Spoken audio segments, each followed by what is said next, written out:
Welcome to Whispering World. This is a storytelling universe. I will be narrating stories that inspire. We will be delving into the story world that can change the world.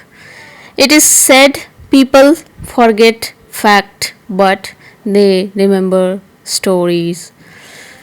Godison famously said, and I quote, "You get old and you realize there are no answers, just stories." A series that will delve into interesting way of writing stories, sharing stories, changing the world because we want to change the world. We need to change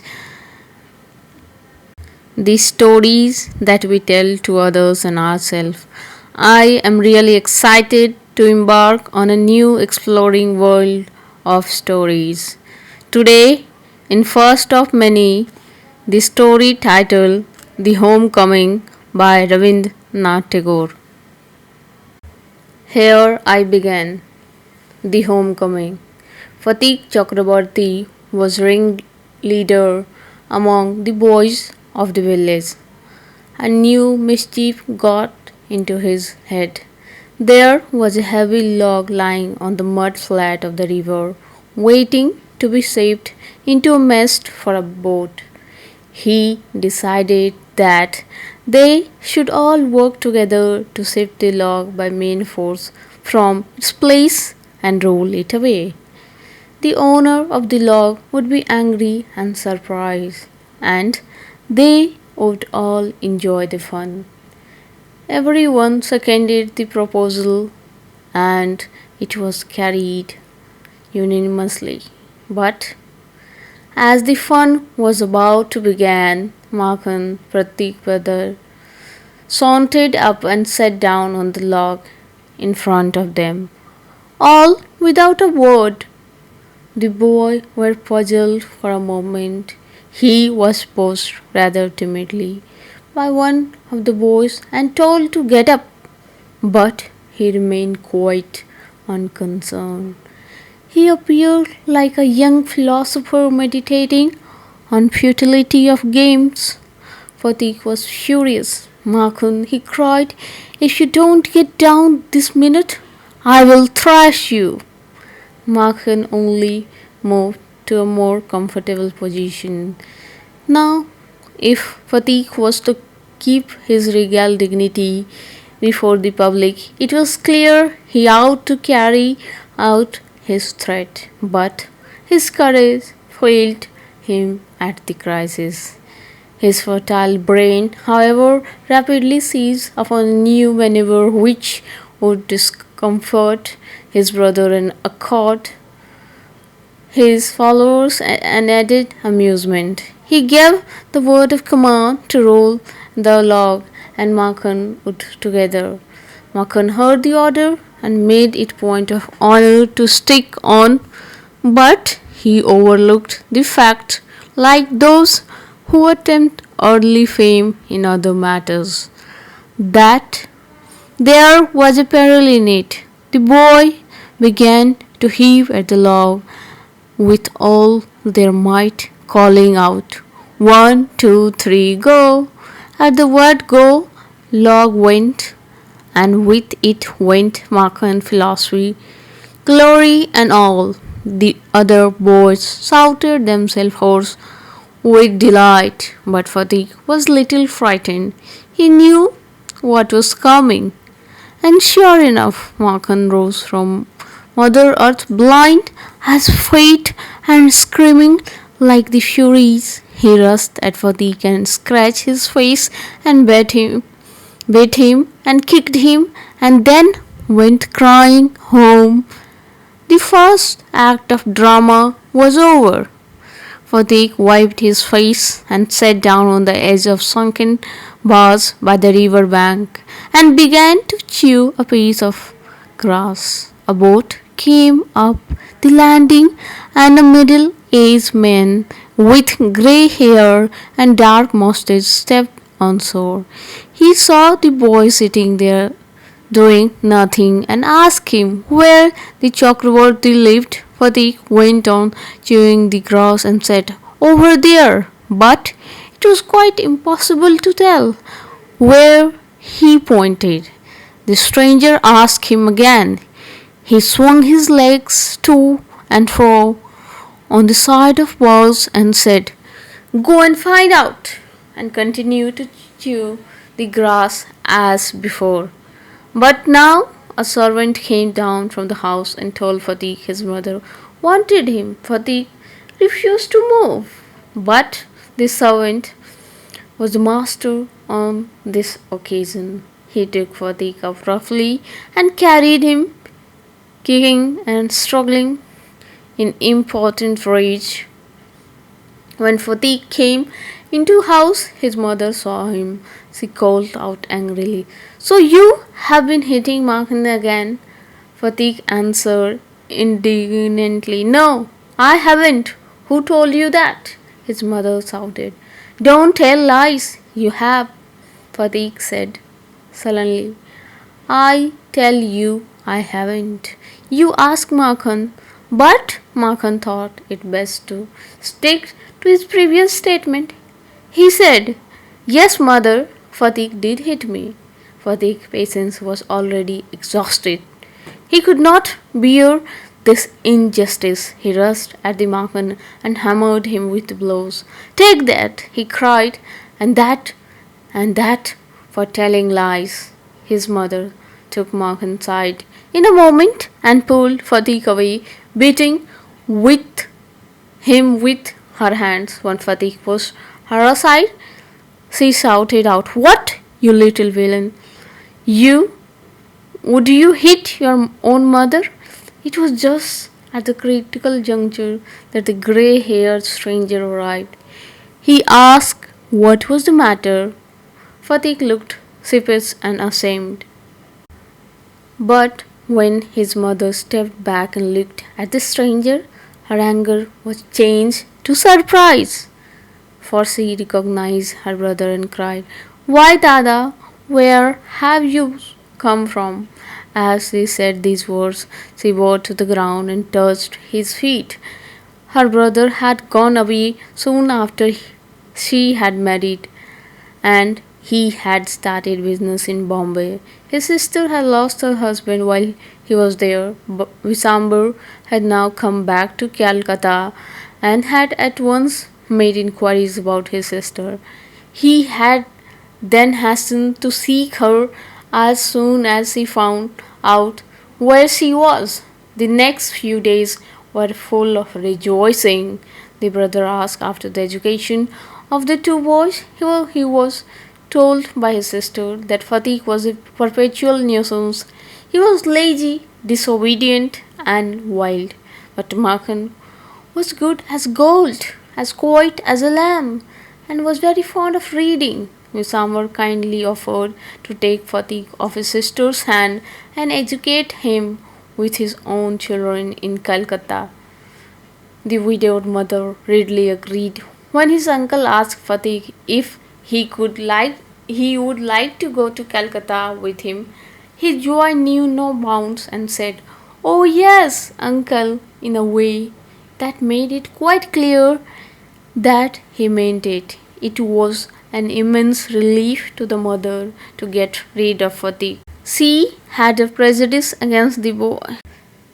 She had a prejudice against the boy, and no love was lost between the two brothers. She was in daily fear that he would either drown Makhan some day in river, or break his head in a fight, or run him into some danger.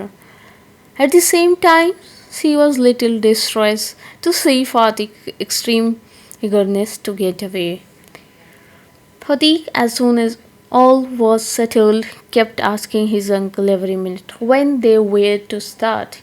He was on pins and needles all day long with excitement and lay awake most of the night. He bequeathed to Makhan Chitty his fishing rod, his big kite, and his marvels. Indeed, at This time of departure, his generosity towards Makhan was unbounded. When they reached Calcutta, Fatih made the acquaintance of his aunt for the first time. She was by no means pleased with this unnecessary addition to her family. She found her own three boys quite enough to manage without taking anyone else. And to bring a village lad of 14 into the midst was terribly upsetting. Visambar should really have thought twice before committing such an indiscretion. In this world of human affairs, there is no worse nuisance than a boy at the age of 14. He is neither ornamental nor useful. It is impossible to sour affections on him as on a little boy, and he is always getting in the way. If he talks with a childish lips, he is called a baby, and if he answers in a grown up way, he is called impertinent. In fact, any talk at all from him is resented. Then he is unattractive, growing age. He grows out of his clothes with indecent haste. His voice grows hoarse or break and quiver. His face grows suddenly angular and unsightly. It is easy to excuse the shortcomings of early childhood, but it is hard to tolerate even unavoidable lapse in a boy of 14. The lad himself became painfully self conscious. When he talks with elderly people, he is either unduly forward or else so unduly shy that he appears ashamed of his very existence.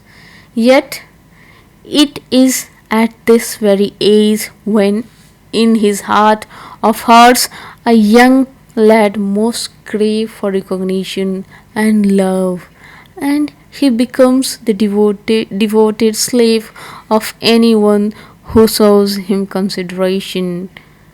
But none dare openly love him, for that would be regarded as undue indulgence and therefore bad for the boys. So, what with scolding and cheating, he became very much like a stray dog that has lost his master. For a boy of 14, his own home is only paradise. To live in a stranger house with strange people is little sort of torture, while the height of bliss is to receive the kind look of women and never to be slighted by them. It was anguish to Patik to be unwelcome guest in his aunt's house, despised by this elderly woman and slighted on every occasion. If ever she asked him to do anything for her, he would be so overjoyed that he would overdo it. And then she would tell him not to be stupid but to get on this on with his lessons. The cramped atmosphere of neglect oppressed Patik so much that he felt that he could hardly breathe. He wanted to go out into the open country and fill his lungs with fresh air. But there was no open country to go. Surrounded on all sides by Calcutta house and walls, he would night after night of his village home and longed to be back there. He remembered the glorious meadow where he used to fly his kite all day long, the broad river bank where he would wander about the livelong days, singing and shouting for joy, the narrow brook where he could go and dive and swim at any time he liked. He thought of his band of boy companion over whom he was despot, and above all the memory of the tyrant mother of his who had such a prejudice against him occupied him days and night. A kind of physical love like that of animal a longing to be presence of the one who is loved, and inexpressible wistfulness during absence, a silent cry of inmost heart for the mother, like the longing of a calf in the twilight. This love, which was almost an animal instinct, agitated the side nervous, lean, uncouth, and ugly boy. No one could understand it, but preyed upon his mind continually. There was no more backward boy in the whole school than Fatigue. He gasped and remained silent when the teacher asked him a question, and like an overladen as patiently suffered all the blows that came down on his back. When others boys were out at play, he stood wistfully by the window and gazed at the roof of the distant house. And if by chance he espied children playing on the open terrace of any roof, his heart would ache with longing. One day he summoned up all his courage and asked his uncle, "Uncle, when can I go home?" His uncle answered, "Wait till the holiday come." But the holidays would not come till October, and there was a long time still to wait. One day Fatigue lost his lesson book. Even with the help of book he had found it very difficult indeed to prepare his lesson. Now it was impossible. Day after day the teacher would cane him unmercifully. His condition became so abjectly miserable that even his cousins were ashamed to own him. They began to jeer and insult him more than the boys. He went to his aunt at last and told her that he had lost his book. His aunt pursed her lips in contempt and said, "You great clumsy country lout, how can I afford, with all my family, to buy you new books 5 times a month?" That night, on his way back from school, Fatih had a bad headache with a fit of shivering. He felt he was going to have an attack of malarial fever. His one great fear was that he would be nuisance to his aunt. The next morning, Fatih was nowhere to be seen. All searches in the neighborhood proved futile. The rain had been pouring in torrent all night, and those who went out in search of the boy got drenched through to the skin. But at last, Midsummer asked help. At the end of the day, a police van stopped at the door before the house. It was still raining, and the streets were all flooded. Two constables brought out Fatigue in their arms and placed him before Visambo. He was wet through from head to foot, muddy all over, his face and eyes flushed red with fever, and his limbs trembling. Misamur carried him in his arms and took him into inner apartments. When his wife saw him, she exclaimed, "What a heap of trouble this boy has given us! Hadn't you better send him home?" Fatih heard her words and sobbed out loud, "Uncle, I was just going home, but they dragged me back again." Bisambar wiped the tears from his own eyes and took Fatih's lean and burning hand in his own and sat by him through the night. The boy began again to mutter. At last his voice became excited. "Mother," he cried, "don't beat me like that. Mother, I am telling the truth." The next day Fatih became conscious for a short time. He turned his eye about the room as if expecting someone to come.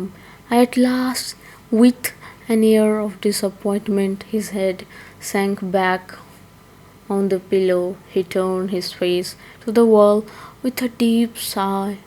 Pitambar knew his thoughts and bending down his head, whispered, "Fatih, I have sent for your mother." The day went, the doctor said in a troubled voice that the boy's condition was very critical. Fatigue began to cry out, by the mark 3 fathom, by the mark 4 fathom, by the mark. He had heard the sailor on the river steamer calling out the marks on the plumb line. Now he was himself plumbing an unfathomable sea. Later in the day, Fatigue's mother burst into the room like a whirlwind and began to toss from side to side and moan and cry in a loud voice. Miss Amber tried to calm her agitation, but she flung herself on the bed and cried, Fatigue, my darling, my darling. Fatigue stopped his restless movement for a moment. His hands ceased beating up and down.